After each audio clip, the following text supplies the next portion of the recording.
నమస్తే, welcome to city news. ముందుగా బులెటిన్లోని headlines చూద్దాం. రాష్ట్రంలో భయపెట్టే పరిస్థితులపై జగన్ ఫైర్. ప్రజల పక్కన నిలుస్తామని స్పష్టం. రాజ్యాంగ విలువలు ప్రమాదంలో ఉన్నాయని జగన్ ఆరోపణ. ప్రభుత్వానికి తగిన బుద్ధి చెబుతామని హెచ్చరిక.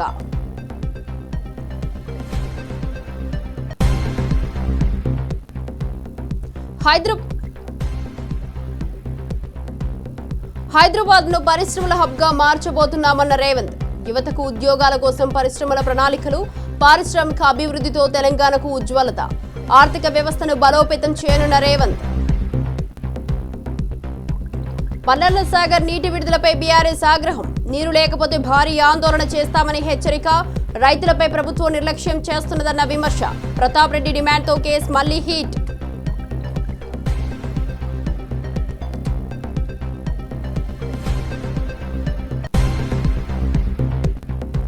సంక్షేమ పథకాలపై గాదరి కిషోర్ సంచలనం.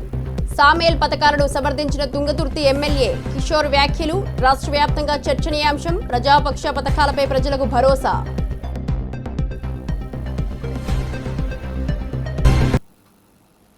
డీటెయిల్ చూస్తే రాష్ట్రంలో రెడ్ బుక్ రాజ్యాంగంతో భయానక పరిస్థితులు నెలకొన్నాయని వైసీపీ అధినేత జగన్ ఆందోళన వ్యక్తం చేశారు. రాజ్యాంగ మనుగడ ప్రశ్నార్థకంగా మారిందన్నారు. రాష్ట్రంలో ఏకైక ప్రతిపక్ష పార్టీగా వైఎస్ఆర్సీపీ ఉంటుందని, ఎవరికి ఏ కష్టం వచ్చినా ముందుకొచ్చి స్పందిస్తున్నామని జగన్ చెప్పారు.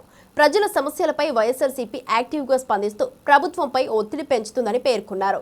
జగన్ వ్యాఖ్యలు రాజకీయ వర్గాల్లో చర్చనీయాంశంగా మారాయి.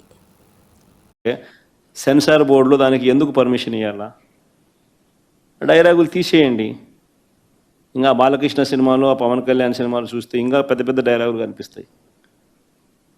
నాకు ఇప్పుడే ఇక్కడికి వచ్చి ప్రెస్ మీట్కి ముందు శ్రీహరి నాకు చూపించినట్టు కొన్ని డైలాగులు, ఆ సినిమా డైలాగులు, వాళ్ళ సినిమా డైలాగులు చూస్తే ఇంకా దారుణమైన డైలాగులు.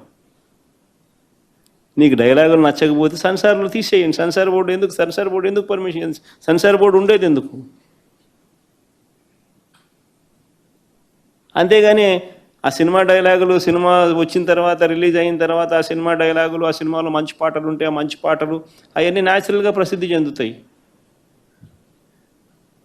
ఆ సినిమాలో మంచి పాట ఏదైనా ఉంటే ఆ మంచి పాట పాడినా తప్పే అంటావు. ఆ సినిమాలో ఏదైనా మంచి డైలాగులు ఏదైనా వీళ్ళకి నచ్చితే ఆ నచ్చిన డైలాగులు వీళ్ళు పోస్టర్లుగా పెట్టినా తప్పే, వీళ్ళు మాట్లాడినా తప్పే, వాళ్ళు చేసిన యాక్షన్లు వీళ్ళు చేసినా తప్పే.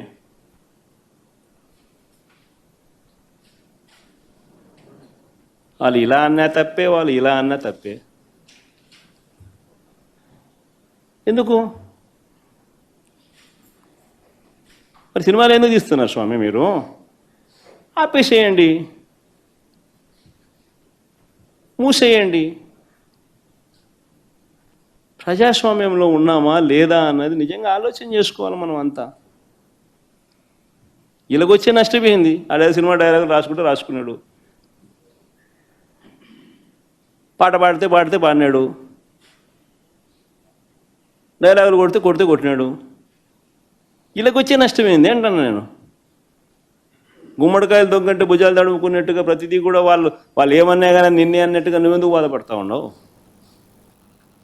కేంద్ర మంత్రులు తెలంగాణకు చేసిందేమీ లేదని, రాష్ట్ర అభివృద్ధి కాంగ్రెస్ పాలనలోనే సాధ్యమవుతుందని చామల కిరణ్ కుమార్ రెడ్డి భువనగిరి ఎంపీ విమర్శించారు. తెలంగాణ అభివృద్ధి కోసం కేంద్రం తీసుకుంటున్న చర్యలు సరిగా లేవని, ప్రజలకు నష్టమే జరుగుతోందని ఆవేదన వ్యక్తం చేశారు. రాష్ట్ర పురోగతికి కాంగ్రెస్ పాలనే ఏకైక మార్గమని కిరణ్ కుమార్ రెడ్డి స్పష్టం చేశారు. తెలంగాణ ప్రజలకు ఉన్న సమస్యలపై కేంద్రం స్పందించాలంటూ డిమాండ్ చేశారు.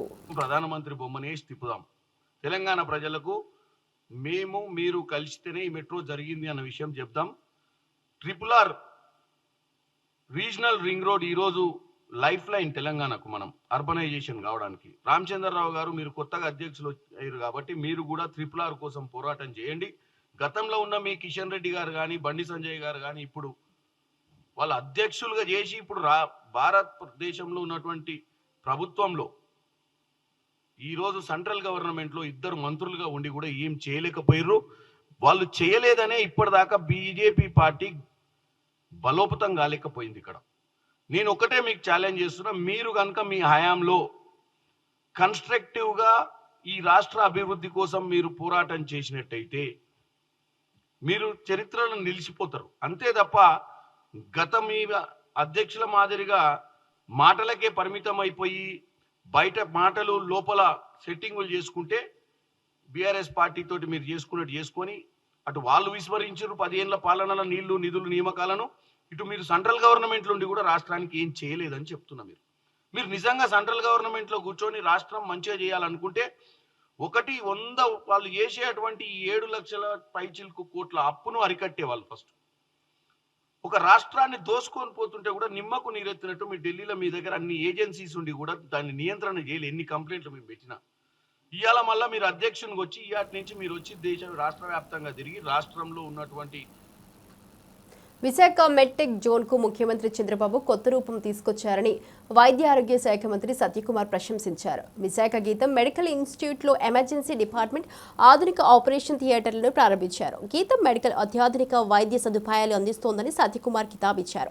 ఆపరేషన్ థియేటర్లు, ఐసీయూలు అత్యుత్తమంగా ఉన్నాయని, అభివృద్ధి కార్యక్రమాలు ప్రజలకు మరింత మెరుగైన వైద్య సేవలను అందించడానికి ఉపయోగపడతాయని అభిప్రాయపడ్డారు.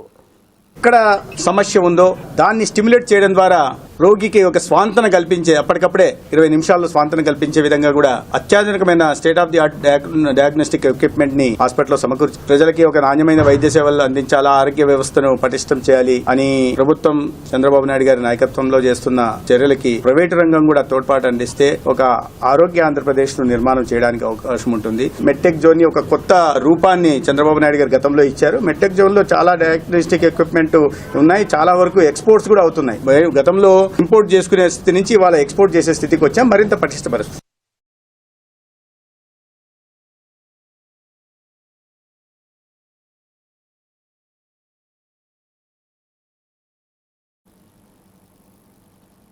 సంక్షేమ పథకాలను చూసి ఓర్వలేకనే గాదరి కిషోర్ చిల్లర మాటలు మాట్లాడుతున్నారని తుంగతుర్తి శాసనసభ్యులు మందుల సామేల్ విమర్శించారు. పథకాలు ప్రజల జీవితాల్లో మార్పులు తీసుకువస్తున్నాయని, వాటిపై విమర్శించడం నిరాధారమని ఆయన అన్నారు. గాదరి కిషోర్ చేసిన వ్యాఖ్యలు చర్చనీయాంశంగా మారాయి. సామేల్ గారు ప్రజా సంక్షేమం కోసం పథకాలు కొనసాగాలని, విమర్శలకు భయపడకుండా ముందుకు సాగుతామని చెప్పారు.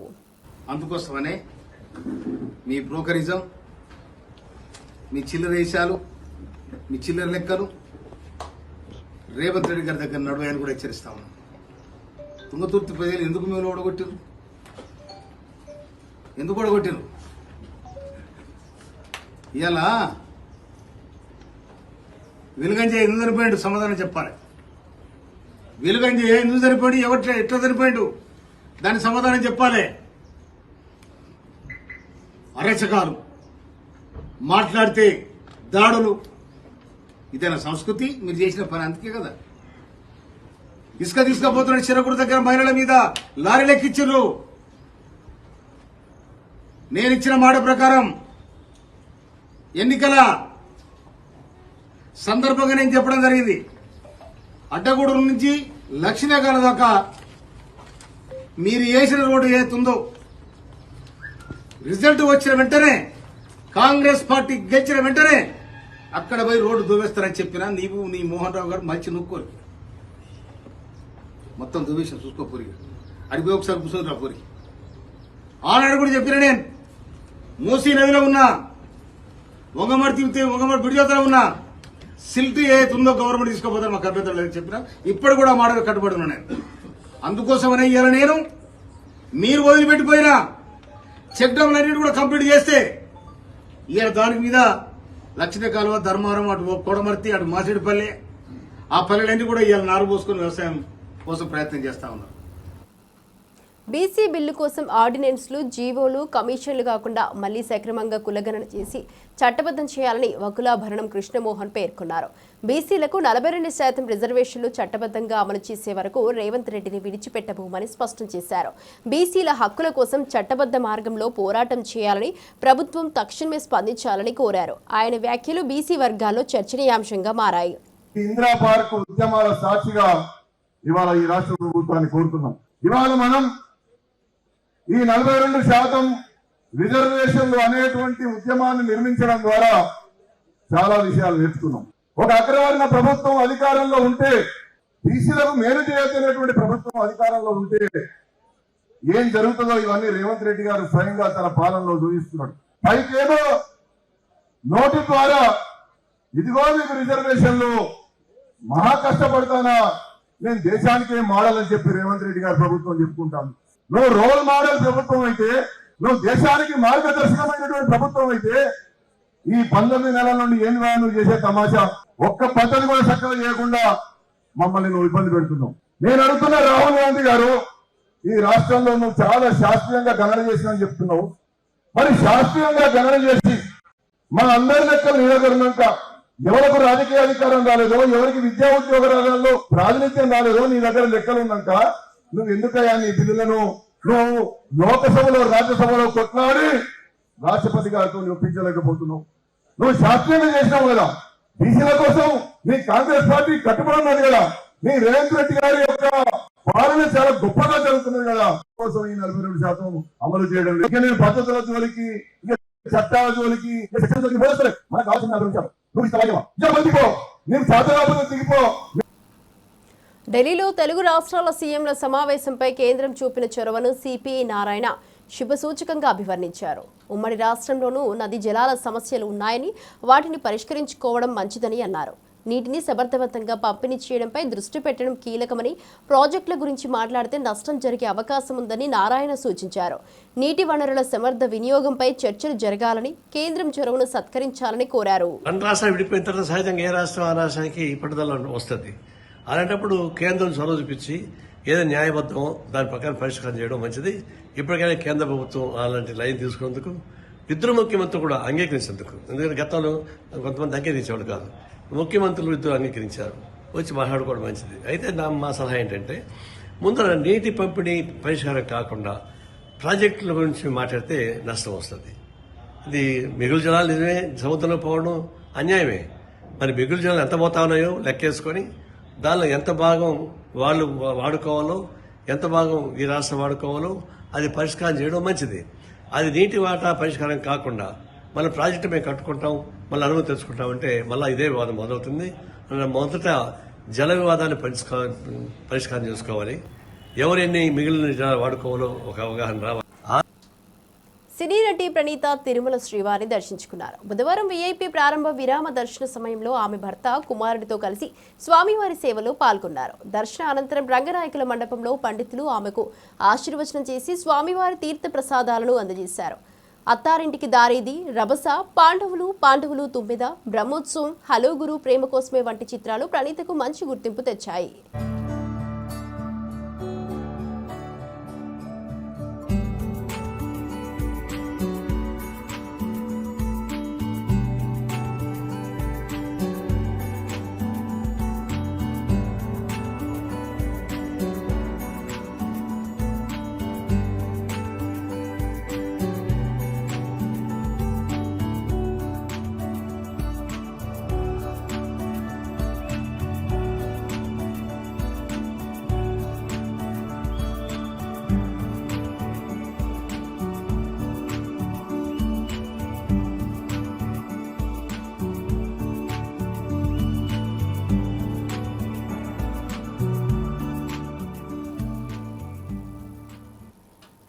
ఉప్పల్ నారపల్లి ఎలివేటెడ్ కారిడార్ పనులను దసరా నాటికి పూర్తి చేసి ప్రజలకు అందుబాటులోకి తీసుకొస్తామని మంత్రి కోమటిరెడ్డి వెంకటరెడ్డి తెలిపారు.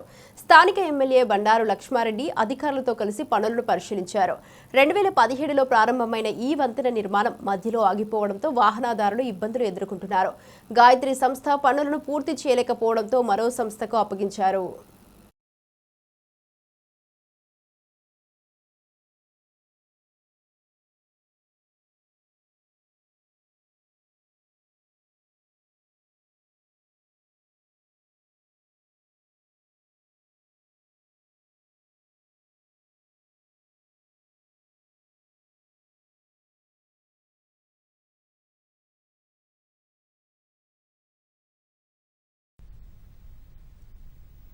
లార్నాగర్ చౌరస్తాకి వెళ్ళి నారపల్లి వరకు 8 కిలోమీటర్ల పొడవైన 6 లేన్ ఫ్లైఓవర్ 2017లో అగ్రిమెంట్ అయ్యి 1200 కోట్లతోని ఆ రోజు అగ్రిమెంట్ చేసుకుని పనులు ప్రారంభించడం జరిగింది. చాలా బాధాకరమైన విషయం. వివిధ కారణాలతోని గతంలో చేపట్టిన కంపెనీ కొన్ని ఆర్థిక ఇబ్బందులతో కానివ్వండి, అనేక కారణాలతోని ఫారెస్ట్ క్లియరెన్స్ ముందు నార్నాపూర్ వరకు వెళ్ళి అక్కడ ఫారెస్ట్ వాళ్ళు అక్కడ అయిపోయింది. ఎట్టకేలకు మా ప్రభుత్వం వచ్చిన తర్వాత నేను ఎంపీ మినిస్టర్ అయిన తర్వాత నాకున్న పరిచయాలతోని గడ్కరీ గారితో ఒప్పించి గతంలో చేపట్టిన company Gayatri construction company NCLT లో ఉండి ఆర్థిక ఇబ్బందులతో కంపెనీ ఉన్నప్పుడు మళ్ళా వేరే R&D కన్స్ట్రక్షన్ వాళ్ళతో మాట్లాడిపించి గడ్కరీ గారి సమక్షంలో ఒక 3 సార్లు సమావేశం ఏర్పాటు చేసి బాపిరెడ్డి గారు అనే మంచి కాంట్రాక్టర్ కు ఇప్పించి దాన్ని ఇవాళ పనులు కూడా వేగవంతం చేయడం జరిగింది. ఒకటే టార్గెట్ పెట్టుకున్నాం, మా కాంట్రాక్టర్ కు మా ఇంజనీర్లకు చెప్పడం జరిగింది, దీన్ని వచ్చే దసరా లోపే ఓపెన్ చేయాలని. దసరా నాటికి దీని ప్రజలకు సౌకర్యం కల్పించడం, దీన్ని ఓపెన్ చేయడం జరుగుతుందని చెప్పి జరుగుతుంది. రాష్ట్ర ముఖ్యమంత్రి శ్రీ రేవంత్ రెడ్డి హైదరాబాద్ను పారిశ్రామిక రంగంలో అగ్రగామి నగరంగా తీర్చిదిద్దేందుకు కట్టుబడి ఉన్నారు. ఈ క్రమంలో పారిశ్రామిక అభివృద్ధికి అవసరమైన మౌలిక సదుపాయాలు, పెట్టుబడులు, ప్రభుత్వ ప్రోత్సాహకాలు అందించేందుకు ప్రణాళికలు రూపొందిస్తున్నారు. పారిశ్రామిక ప్రగతిలో హైదరాబాద్ కీలక పాత్ర పోషించాలని, యువతకు ఉద్యోగ అవకాశాలు పెరగాలని ఆయన ఆకాంక్షించారు. పారిశ్రామిక వృద్ధి ద్వారా నగర ఆర్థిక వ్యవస్థను బలోపేతం చేసేందుకు ఆయన ప్రత్యేక దృష్టి పెట్టారు. ఈ మధ్య బయోఫార్మసైడ్ కానీ ఇతర పరిశ్రమలను ఆకర్షించడంలో కూడా తెలంగాణ రాష్ట్ర ప్రభుత్వం అన్ని రాష్ట్రాల కంటే ముందుండి ఈరోజు తెలంగాణ రాష్ట్ర ప్రభుత్వం కర్ణాటకతోనో ఆంధ్రప్రదేశ్తోనో లేకపోతే మహారాష్ట్రతోనో ఇతర రాష్ట్రాలతో పోటీ పడడం కాదు, ప్రపంచ దేశాలతోనే పోటీ పడాలని, ప్రపంచంలో ఉన్న అధునాతనమైన విధానాలను పరిశ్రమలను ఇక్కడికి ఆహ్వానించాలని Telangana Rising 2047. We wanted to dedicate our policy on December 9, 2025. That is Telangana Rising 2047. Our target is 2035. We wanted to reach $1 trillion economy from Telangana state. We wanted to achieve by 2047 $3 trillion economy of this country. Government of India is targeted for $30 trillion economy by 2047. We wanted to contribute ourselves 10% of the Indian government economy. So we wanted to make sure our policies, our permissions, our infrastructure we wanted to develop up to the mark. We wanted to create a China plus one country. Now the entire world after COVID, they are searching for China plus one country. They wanted to shift their investments. They wanted to take one more place to produce their whatever their investments and their production. Now Taiwan is the place, but Taiwan is a spillover. Now everyone is focusing China plus one. Most of the investors are looking towards India. But my point is, I wanted to create alternate China plus one in Telangana state, Hyderabad. So that is why we are working hard to create an atmosphere and infrastructure and policies. I need your support. Mallanna Sagar నుండి నీటిని విడుదల చేయాలని, వానాకాలం పంటలకు మల్లన్న సాగర్ జలాలను Kodakandla canal నుండి కూడవెల్లి వాగులోకి విడుదల చేయాలని బీఆర్ఎస్ పార్టీ నియోజకవర్గ ఇన్ఛార్జ్ వంటేరు ప్రతాప్ రెడ్డి డిమాండ్ చేశారు. కాంగ్రెస్ ప్రభుత్వాన్ని విమర్శిస్తూ నాడు కేసీఆర్ గారు పంట సమయానికి నీటిని అందించారని, ప్రస్తుతం రేవంత్ ప్రభుత్వం రైతులను నిర్లక్ష్యం చేస్తోందని అన్నారు. 3 రోజుల్లో నీటిని విడుదల చేయకపోతే మాజీ మంత్రి హరీష్ రావు నేతృత్వంలో పెద్ద ఎత్తున ఆందోళన చేపడతామని హెచ్చరించారు. తెలంగాణ ఉద్యమాలు చేసి రాష్ట్రాన్ని సాధించింది తెలంగాణ రైతాంగానికి గోదావరి జలాలు పంపిణీ చేయాలని, కాళేశ్వరాన్ని నిర్మాణం చేసి పెద్ద ఎత్తున సిద్దిపేట జిల్లా, కరీంనగర్ జిల్లా, వరంగల్ జిల్లా, ఖమ్మం జిల్లా, ఇటు నిజామాబాద్ జిల్లా, అటు మన మెదక్ జిల్లా, ఇక్కడ పక్కనే ఉన్నటువంటి హైదరాబాద్కి సాగునీరు, తాగునీరు, ఇండస్ట్రియల్కి ఇవ్వాలన్నటువంటి తలంపుతోని పెద్ద ఎత్తున 90,000 కోట్లు ఖర్చు పెట్టి కాళేశ్వరం ప్రాజెక్టు నిర్మాణం చేస్తే రేవంత్ రెడ్డి గారు కేసీఆర్ గారిని బద్నాం చేసే ప్రయత్నం చేస్తూ ఉన్నారు. రైతుల మీద కక్ష తీసుకునే ప్రయత్నం చేస్తూ ఉన్నారు. ఈ ప్రాంతంలో ఉండే రైతాంగానికి నీళ్లు ఇవ్వాల్సింది కేసీఆర్ గారి ప్రభుత్వం ఇచ్చింది. కేసీఆర్ గారి ప్రభుత్వం ఇలా రేవంత్ రెడ్డి గారు కక్ష బట్టి నీళ్లు ఇవ్వట్లేదు. దానిలో భాగంగానే ఇవాళ మేము ఇక్కడికి వచ్చినాం. గోదావరిలో లక్షల క్యూసిక్ల నీరు వరదలో కలిసిపోతుంది, సముద్రంలో కలిసిపోతుంది. ఆ నీళ్లు కన్నేపల్లి పంపు స్టార్ట్ చేస్తే మేడిగడ్డ, సుందిర్లా నుంచి నీళ్ళు వచ్చి మరి ఇక్కడ ఎల్లంపల్లి కానీ, మిగ్మానేర్ ద్వారా కానీ, మరి అన్నపూర్ణ కానీ, రంగనాయకుల సాగర్ కానీ, మల్లన్న సాగర్, గుండపోచమ్మ సాగర్లో కెనాల్స్ ద్వారా లక్షల ఎకరాలకు నీళ్ళు ఇచ్చినటువంటి గత ప్రభుత్వం మరి ఈ ప్రభుత్వం వచ్చినాక ఎవరికి నీళ్ళు ఇవ్వట్లేదు, రైతుల్ని మోసం చేసే ప్రయత్నం చేస్తూ ఉంది. దానిలో భాగంగానే ఇలా మేము రైతులతో కలిసి టీఆర్ఎస్ పార్టీ బీఆర్ఎస్ పార్టీ నాయకత్వంలో మరి హరీష్ రావు గారి ఆదేశాల మేరకి మరి పెద్ద ఎత్తున ఇక్కడ ధర్నా చేపట్టినాం.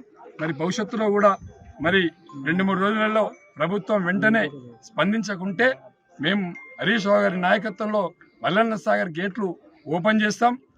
వేలాది మంది రైతులతో అలా కూడా వినకపోతే ప్రభుత్వం మా మీద ఏదైనా కేసులు పెట్టాలని ప్రయత్నం చేస్తే రాజీవ్ రహదారిని 10,000 బైకులతోని దిగ్బంధం చేస్తాం. వంట వార్పు కార్యక్రమాన్ని ఏర్పాటు చేస్తాం. ప్రభుత్వం దిగిరి వచ్చే వరకు పోరాటం చేస్తాం. గతంలో కేసీఆర్ చెప్పేది కరువు వచ్చినా సరే ముగ్గులకు ముఖం పెట్టాల్సినటువంటి అవసరం లేదు, కింద పొలాలు దున్నుకోండి, దుక్కులు చేసుకోండి, పంటలు పండించుకోండి, కరువు వచ్చినా కూడా నీళ్లు అందిస్తామన్న తలంపుతోనే ఈ ప్రాజెక్టు నిర్మాణం చేస్తే ఈ ప్రాజెక్టులను నిర్వీర్యం చేసే ప్రయత్నం రేవంత్ రెడ్డి గారి ప్రభుత్వం రేవంత్ రెడ్డి గారు చేస్తూ ఉన్నారు. కాబట్టి మేము మంత్రి తుమ్మల నాగేశ్వరరావు కాంగ్రెస్ మహిళా శక్తి పథకాల ప్రభావంపై ఆసక్తికర వ్యాఖ్యలు చేశారు. ఒకప్పుడు భార్యలు భర్తల వద్ద డబ్బులు అడిగేవారని, కానీ ఇప్పుడు పథకాల వల్ల భర్తలే భార్యల వద్ద డబ్బులు అడగాల్సిన పరిస్థితి వచ్చిందని అన్నారు. ఈ పథకాలు మహిళల ఆర్థిక స్వలంబనకు దోహదపడ్డాయని, వారి ఆత్మవిశ్వాసం పెరిగిందని ఆయన అభిప్రాయపడ్డారు. మహిళా శక్తి పథకాల కారణంగా కుటుంబాలలో మార్పు దిశగా నడుస్తున్నారని, మహిళల ఆర్థిక స్థితి మెరుగుపడిందని పేర్కొన్నారు. పెత్తనం మీ చేతిలోనే ఉంది, డబ్బులు మీ చేతిలోనే ఉన్నాయి, మా వాళ్ళ చేతుల్లో ఏమీ లేవు. మిమ్మల్ని అడుక్కొని చేసుకోవాల్సిన పరిస్థితి వచ్చింది మాకు సీతక్క పేరు మీద. కాబట్టి సీతక్క పెట్టే కార్యక్రమాలన్నీ మీకు ఇస్తుంది, మా వాళ్ళేమో మిమ్మల్ని అడుక్కోవాల్సిన పరిస్థితి వస్తుంది. ఇంతకు ముందేమో మీ ఆయన అడుక్కొని మీరు బయటికి వెళ్ళాలి, ఇప్పుడేమో మిమ్మల్ని అడుక్కొని మేము వ్యవసాయం చేసే పరిస్థితికి వచ్చినాం. అయినా సరే మాకు సంతోషం. మా ఆడబిడ్డ మా మహాలక్ష్మి ఆ చిరునవ్వుతో ఉంటే చాలు. తెలంగాణ ప్రభుత్వం కలకాలం కాంగ్రెస్ పార్టీ పాలించాలి, మీ యొక్క జీవితాలు బాగు చేయాలి. మీ చేతిలోనే ఉంది, ఇప్పుడు పెత్తనం మీ చేతిలోనే ఉంది, డబ్బులు మీ చేతిలోనే ఉన్నాయి, మా వాళ్ళ చేతుల్లో ఏమీ లేవు. మిమ్మల్ని అడుక్కొని చేసుకోవాల్సిన పరిస్థితి వచ్చింది మాకు. రాష్ట్ర జల హక్కుల విషయంలో ఎట్టి పరిస్థితుల్లోనూ రాజీ పడదే లేదని మంత్రి శ్రీధర్ బాబు స్పష్టంగా చెప్పారు. గత ప్రభుత్వం ఆంధ్ర ప్రాంతానికి మాత్రమే నీటిని కేటాయించిందని, తాము అందుకు వ్యతిరేకంగా నిలబడతామని వ్యాఖ్యానించారు. పెద్దపల్లిలో జరిగిన ఇందిరా మహిళా శక్తి సంబరాల సభలో మంత్రులు సీతక్క, శ్రీధర్ బాబు, తుమ్మల పాల్గొన్నారు. మహిళల అభ్యున్నతికి కాంగ్రెస్ పార్టీ అనేక కార్యక్రమాలు చేపట్టిందని, వీహబ్ నిర్మాణానికి ప్రణాళికలు సిద్ధం చేస్తున్నామని తెలియజేశారు.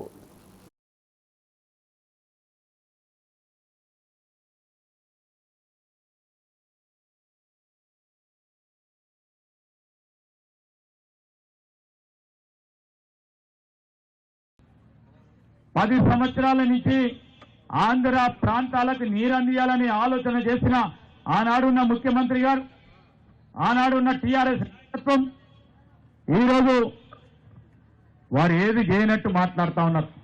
కానీ వారు ఏది చేసినా చేయకున్నా ఈరోజు ముఖ్యమంత్రి గారు మేము ఈ ప్రాంతానికి సంబంధించిన శాసనసభ్యులుగా గోదావరి నది జలాలు ఒక్క బొట్టు కూడా మన ప్రాంత రైతులకు చెందకుండా మన హక్కులు కాపాడే కార్యక్రమాలు చేస్తూ మనకు రావాల్సిన నీటి లభ్యత మనకు అందుబాటులో ఉండేటట్టు చేస్తూ కేంద్ర ప్రభుత్వంతోని విధానాలకు సంబంధించిన అంశాలను ముందుకు తీసుకెళ్లే ప్రయత్నంతో ముందుకెళ్తాము. ఎక్కడ కూడా రాజీ పడనక్కర్లేదని ముఖ్యమంత్రి గారితో పాటు వేదికపై ఉన్న మా గౌరవ సహచరుల మంత్రివర్గులతో పాటు మా శాసనసభ్యులందరూ కూడా మనవి చేస్తా ఉన్నాం. బంకచర్లకు సంబంధించి ఈరోజు ఎట్టి పరిస్థితుల్లో దాన్ని ఒప్పుకునేది లేదు.